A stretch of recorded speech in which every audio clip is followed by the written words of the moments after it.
Chapter 3. "She's called the Queen Mary," said Abeline's father, "and you and your mother and I shall sail on her all the way to London." "What about Pellegrina?" asked Abeline. "I will not go," said Pellegrina. "I will stay." Edward, of course, was not listening.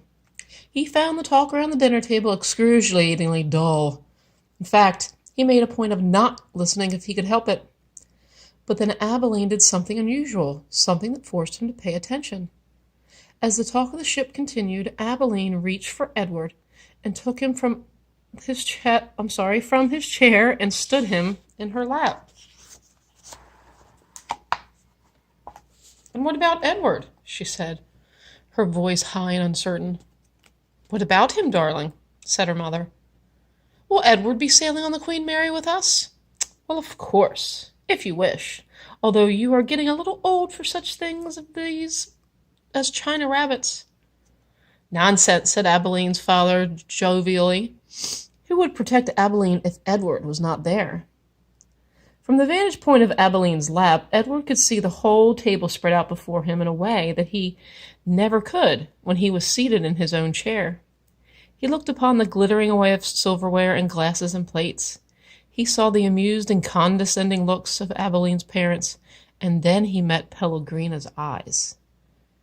She was looking at him in a way a hawk, hanging lazily in the air, might study a mouse on the ground. Perhaps the rabbit fur on Edward's ears and tail and the whiskers on his nose had some dim memory of being hunted, for a shiver went through him. "Yes," said Abeline, without taking her eyes off Edward. Who would watch over Abeline if the rabbit were not there? That night, when Abeline asked, as she did every night, if there would be a story, Pellegrina said, "Tonight, lady, there will be a story." Abeline sat up in bed. "I think that Edward needs to sit here with me," she said, "so that he can hear the story too." "I think that is best," said Abeline. "Yes, I think that rabbit must hear the story." Abeline picked Edward up, sat him next to her in the bed, and arranged the covers around him, then said to Pellegrina, "We are ready now." "So," said Pellegrina. She coughed. "And so, the story begins with a princess." "A beautiful princess?" Abeline asked. "A very beautiful princess." "How beautiful?" "You must listen," said Pellegrina.